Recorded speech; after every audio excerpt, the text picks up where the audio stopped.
Oh, it appears that we're live. Today, I'm doing an experiment. I'm trying StreamYard, a live streaming service that is going to three different destinations: LinkedIn, Facebook, and YouTube. I think I set this up right. I might not have. So, today I want to talk about thinking like a lawyer. So, you want to buy a publicly traded multinational technology company? Really? In this economy? Well, you're not Elon Musk, but you know who is? Elon Musk. So, let's talk about what has happened over the last couple of days. How do you get to a place where you can give your client advice in buying a publicly traded multinational technology company? Well, it takes a little bit of pizzazz and a lot of money. So, over the last few weeks, Elon Musk has acquired about a 9.2% stake in Twitter, a, again, publicly traded multinational technology company.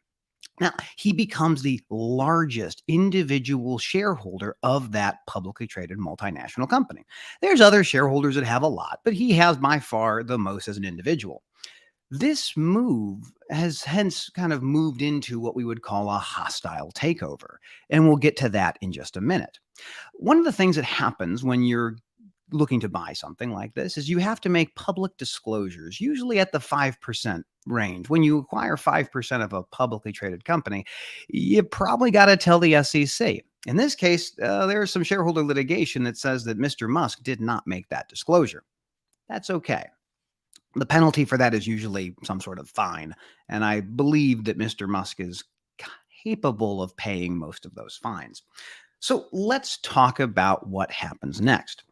When you approach a publicly traded company and you want to acquire them, the most efficient way and the easiest way is to go to the board of directors and say, "Board of directors, I think you're doing a marvelous job. I'd like to take over." And in that context, sometimes those board members will say, "Sure, let's make a deal. Let's negotiate some sort of a resolution, some sort of merger." But that's not what happened here. What Elon Musk then did was he put out what we call a tender offer. So, a tender offer is a really interesting type of tool.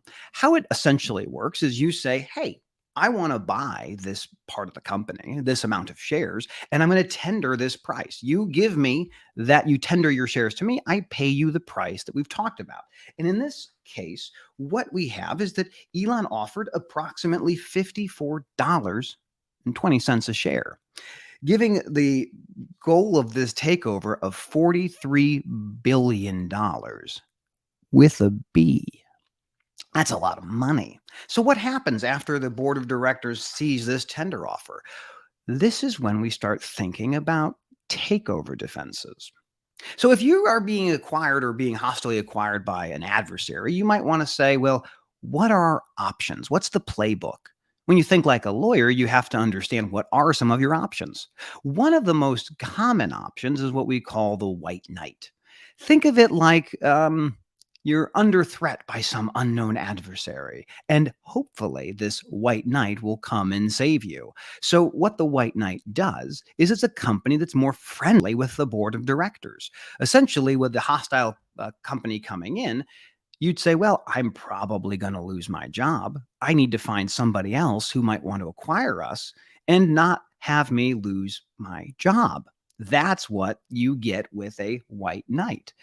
So there were no white knights. They didn't materialize. There were some who were talking about it, but not quite enough. So the next thing that took place was what we call a poison pill. A shareholder rights plan is what they're talked about. The poison pill kind of functions as a magical panacea. How it operates is that some of the shareholders that are not the person trying to acquire control are able to have their shares in a very real sense duplicated. Essentially, what a poison pill or a shareholder rights plan allows is for the board of directors to issue more stock to people that are not the person coming in trying to hostilely acquire you. The practical effect is that it dilutes your shares. It makes it almost impossible for you to make that purchase. So Elon Musk had a decision to make. He made the tender offer. It is out there. It's going to happen. And the board of directors authorized the poison pill, the shareholder rights plan.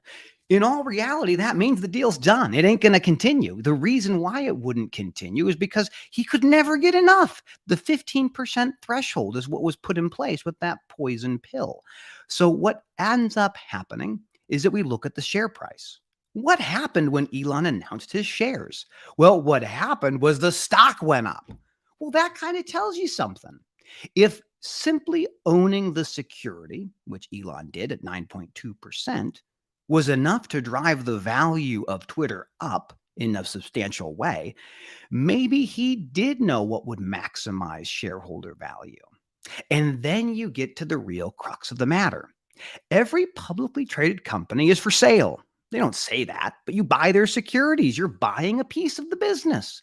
And the board of directors, they are fiduciaries.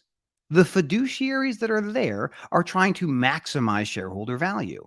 And the reality in this circumstance was that the board of directors realized that Elon Musk was the best deal for Twitter shareholders. They accepted the deal. The poison pill is done. And so now we have the next phase. What is the next phase? So you've bought your securities, you've made your tender offer, you have the approval of the board. Isn't it done?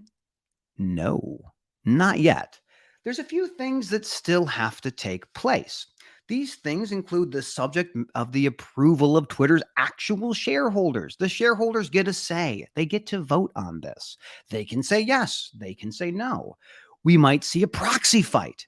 Just because Elon Musk wants to own this and says that and has some level of financing to support it doesn't actually mean it's done. So we have to get the shareholders to weigh in. That'll happen in the next big board meeting. The receipt of applicable regulatory approvals. There are regulators all around you, the SEC and others, and they'll have a look. They'll have the opportunity to weigh in and whether this deal is good for the country, good for the shareholders, and whatever. Again, if the shareholders vote for this, it's very unlikely that the regulators are going to step in and say this can't happen. I think that's going to continue on. And finally, any closing conditions that need to take place. So this is what has happened. Mr. Musk has secured about $25 billion in debt and margin loan financing. He's not paying cash for these shares. That's not what this deal is. And the other types of closing materials he needs, the actual financing to close the deal, that's not in place yet either. He has enough to secure himself in this place. So this is the question. What do you do when you want to acquire a publicly traded company? Well, the first thing that you do is you try to buy some of the equity. You buy up the shares, you buy up the securities. When you hit that 5% threshold, chances are you're going to have to publicly disclose that. You could wait to disclose it, as Mr. Musk allegedly did here, and he was able to buy more shares at a lower price. The moment it was announced that he had those shares, those prices went up. He was already in that moment maximizing value for the shareholders.